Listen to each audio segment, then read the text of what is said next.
I'm Anna, I'm Jessica. and this is the Paranoia Pair. Welcome back to the worst podcast in America. Nothing is better than recording for over an hour and having your audio sound like you used a ballpoint pen and a paperclip to record your podcast. So here I am. I swear to God, I tested my mic 3 times just to be sure this was gonna sound better.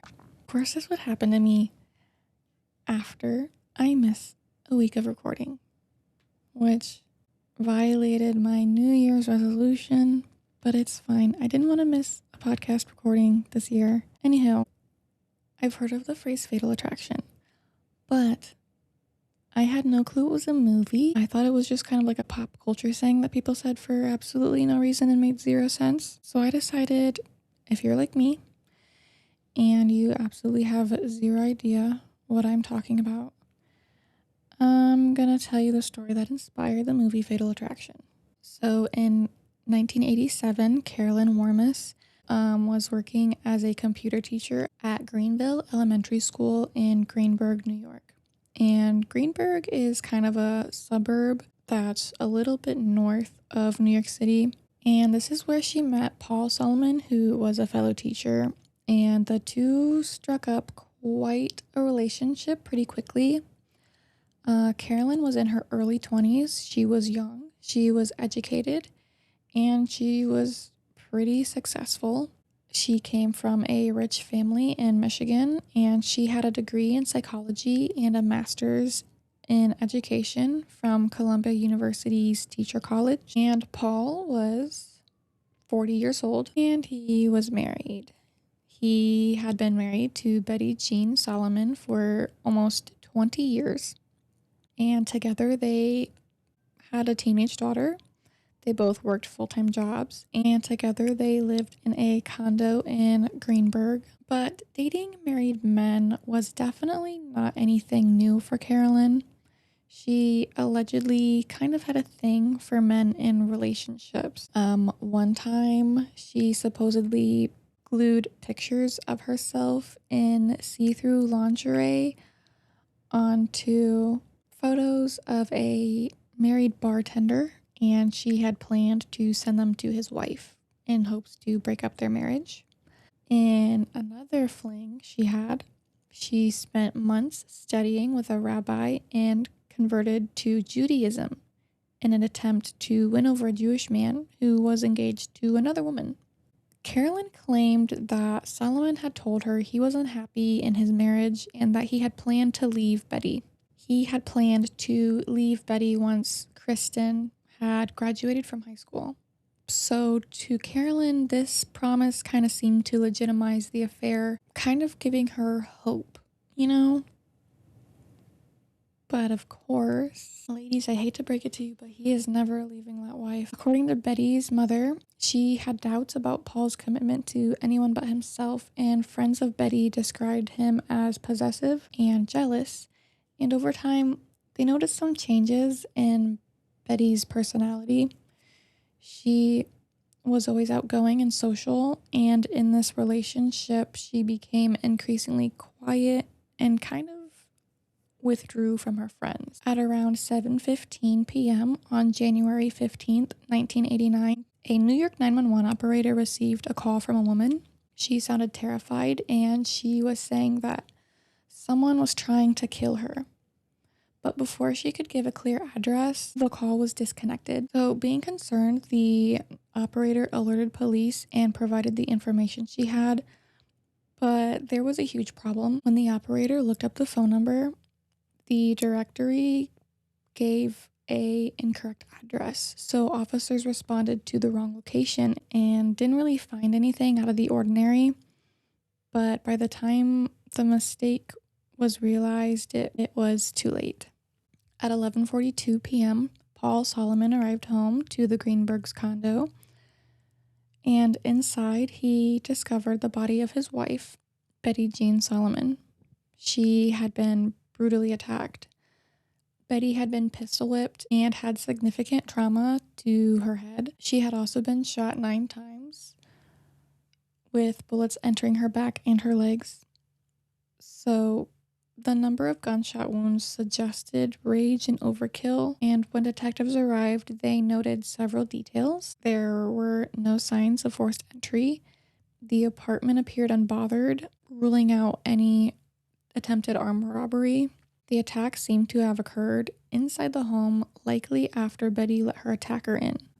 Almost immediately, suspicion turned inward to her husband Paul, and rumors began circulating that Betty might have been having an affair herself, which was something that Paul had believed and suspected for a while. Combined with the lack of forced entry, the marital tension, and Paul's extramarital history, detectives saw multiple red flags. Crime scene photographs taken inside the condo revealed something else.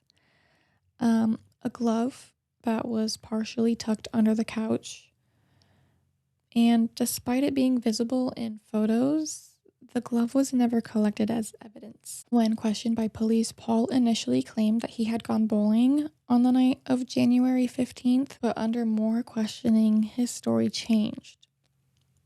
Paul eventually had admitted that after bowling with friends, he had been with Carolyn Warmus. Detectives began looking more closely at Carolyn because now she is someone who has a motive. Police learned that Carolyn had bought a .25 caliber Beretta pistol, allegedly equipped with a silencer, shortly before the murder. It just so happened that that caliber was consistent with the weapon believed to have killed Betty Jean. Detective Richard Constantino reviewed calls made from Carolyn's home phone on January 15th, and one kind of stood out to him. A call placed at 3:02 p.m. to Ray's Sport Shop in North Plainfield, New Jersey. Store records indicated that the only woman to purchase .25 caliber ammunition that day was listed as Lisa Katai, who was a woman from Long Island. When she was questioned, though, Lisa denied ever being in that shop or purchasing ammunition. During the investigation, it was later learned that Lisa Katai's driver's license had been lost or stolen while she was working a summer job, a job where Carolyn Warmus had been one of her coworkers. So, to police, they thought they had enough information to now justify an arrest. After Betty Jean's death, Carolyn and Paul were no longer in contact. Paul had taken the advice of his attorney and cut all ties with Carolyn, and within months, Paul began dating a new woman, which I don't think is that surprising. Just my opinion. For a while, the investigation kind of remained unclear, but then 5 months after the murder, Paul Solomon took his new girlfriend to vacation in Puerto Rico. And guess what? So did Carolyn Warmus. Carolyn allegedly began calling the new girlfriend's family, impersonating a police officer, and attempting to convince them to intervene and end the relationship. Carolyn claimed that Solomon had invited her to Puerto Rico, and she had called his hotel room enough that the couple was no longer comfortable and returned from their vacation early. Paul also reported her behavior to police, describing it as stalking. The investigation went from being about an unfaithful husband to a crazy, obsessed ex-mistress. In January of 1990, just over a year after Betty's murder, Carolyn Warmus was indicted, and her trial began in January 1991. Prosecutors painted Carolyn as a woman who was willing to do anything to remove her romantic rival, saying she would do anything to get Betty Jean out of the picture.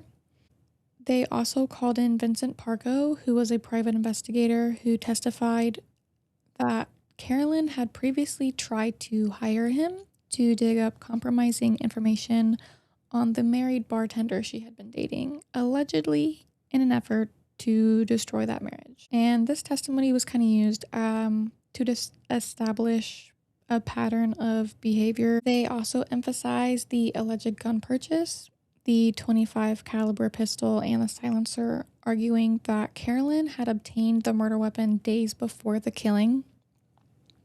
But there was a problem. There was no physical evidence tying Caroyln to the crime scene.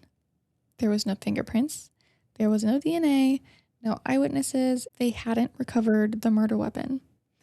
After 12 days of deliberation, the jury could not reach a unanimous verdict, and the trial ended in a mistrial. In January 1992, prosecutors tried again, but this time they claimed to have something new: the glove. According to Paul, he had discovered the glove in his home 3 years after his wife's murder. Again, it was visible in crime scene photographs, but it was not collected during the initial investigation. Prosecutors insisted that it belonged to Caroyln and that it contained blood consistent with the crime. Additionally, they introduced evidence of semen recovered from the victim and blood that was found in a tote bag belonging to Paul. But none of this evidence had ever been DNA tested, and they still hadn't found the supposed gun that was used to kill Betty. Carolynn's attorney was openly skeptical. He found it odd that this evidence wasn't available at the first trial, and now suddenly it appeared, apparently in the back of a closet or something. I do think it's weird. So there was no way of determining whether or not the glove was the one that was pictured at the crime scene, and there was no way of knowing whether the glove had been tampered with because chain of evidence. But despite these concerns, the judge allowed the glove into evidence, and Carolynn's attorney argued that Paul was attempting to frame Caroyln, pointing to inconsistencies and delayed evidence. But after 6 days of deliberation, the jury returned with the verdict. Carolyn Warmus was found guilty of second-degree murder and second-degree criminal possession of a weapon. She begged for leniency, but the judge sentenced her to the maximum penalty, which was 25 years to life. In 2004, Caroyln filed a federal lawsuit against the New York State Department of Correctional Services, saying that she had been sexually abused by prison guards. She says that she was raped and forced to trade sexual favors for basic privileges, and one officer, Lieutenant Glenn Looney, was charged with second-degree sexual abuse, and Caroyln had provided prison officials with a refrigerated semen sample, she said, that belonged to him. And in 2008, she received $10,000 in a settlement. Years later, while she was in prison, Caroyln received an MRI and learned that she had a massive brain tumor. Treatment options were limited, and she was denied parole, and this was in part because she refused to admit any guilt in Betty's murder. In 2009, after 27 years, Caroyln was released on parole, and she has had multiple surgeries and continues to maintain her innocence, pushing for DNA testing on key evidence that was used against her, including the glove. And to this day, there still has been no testing done. Okay, well, that's all. I think they're both guilty, and I think it's weird that Paul had to be granted immunity in order to agree to testify as a witness. Because what kind of witness demands immunity unless you're also involved in the crime? But what do I know? I've never had to testify, and I've never been a witness. Paul was caught on the stand lying after he was questioned about his contact he had with Caroyln after his wife's murder. He said they kept in contact, but it wasn't nothing sexual had happened. And then cut to Caroyln ferociously scribbling on a piece of paper to her attorney about a conversation they had about Paul's underwear matching his clothes or something like that. Immediately that embarrassed the shit out of him.